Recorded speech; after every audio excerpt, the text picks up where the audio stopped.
Hi guys, it's Fernanda. Welcome back to my channel. If you're new here, hi, welcome. I'm Fernanda. I am a second-year teacher and I'm teaching first grade this year and I taught kindergarten last year. So today's video is going to be another one of my little chatty videos that are kind of short, or I'm hoping to keep them a little bit short. I started this series on my channel last week. I'm still not really sure what to call it yet, so if you have any ideas, let me know in the comments below. So basically what I want to do with this little series is ask a question so we can talk about it in the comments and help each other out, or I want to share with you something that I'm doing in my classroom or like teaching in general that maybe will help you as well. Whoa, sorry.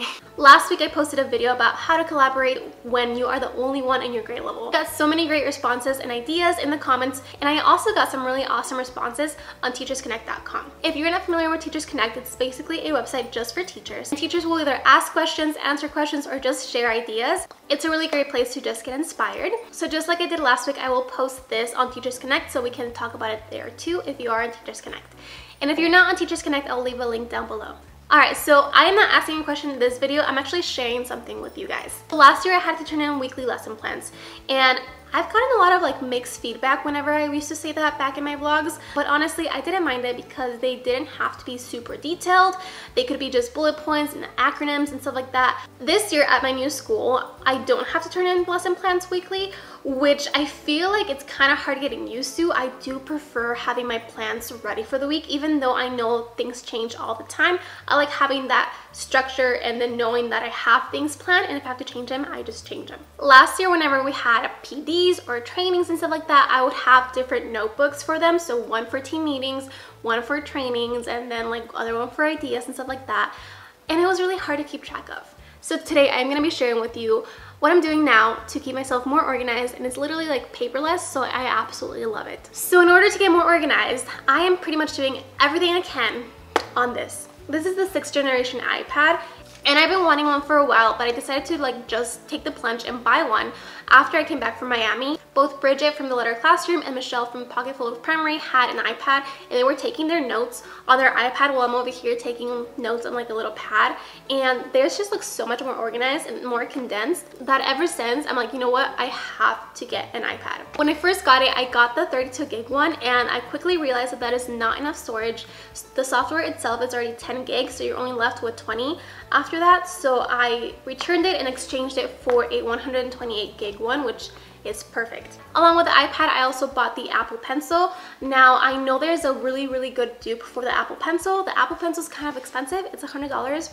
But I know that Samsung has a very similar dupe that I will link down below that is cheaper than this. So I bought these two, and then I also bought a case from Amazon that was like $10. I bought it because it has a little...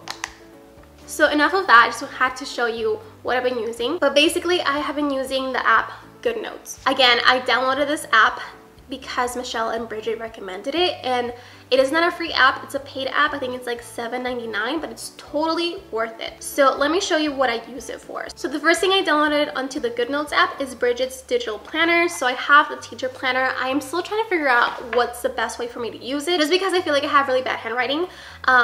But I would still like to like doodle on my lesson plans and stuff like that. So as of now, I'm just doing bullet points of the things I'm going to do throughout the day. So all my plans go on here. All the school events are on here. And then I also have my homework checklist on here. So I just give the iPad to my aide on Fridays, and then she'll check off the homework. And it's super easy. Everything's condensed. I love that I can keep track of the homework on here, because last year I did have a hard copy and I would just check it off. And there was one time I could not find it for the life of me, and this would not happen with this. So that's kind of all I'm doing with the digital planner so far. Like I said, I'm still trying to play around with how I want my plans to look like on this, but I really do like it. Then I also have a professional developed notebook. So I just take my iPad with me to meetings, and if we're ever given like handouts and stuff like that, all I do is just take a picture of it. That way I have like a digital copy of it, and I paste it onto the notes, and I don't have to worry about like keeping a folder somewhere. Everything's on here already. You can also add as many pages as you want to each notebook.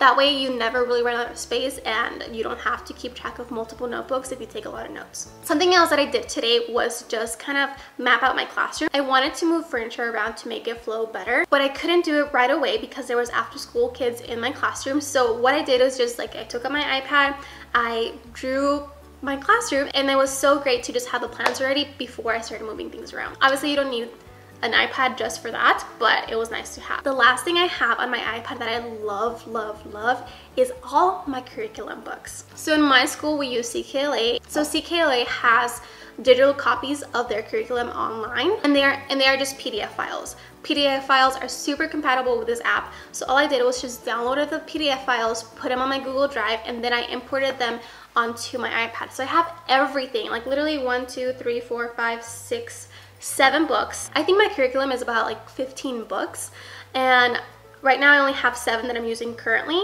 on here, but they're all on here and I can write on it. So when I'm planning, I'll just go through the curriculum, get my pen and highlight things that I really, really want to focus on.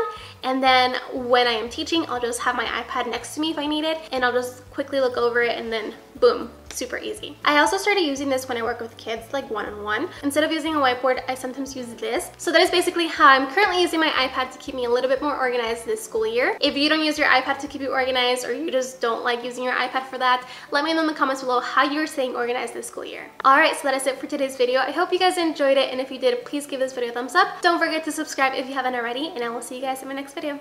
Bye!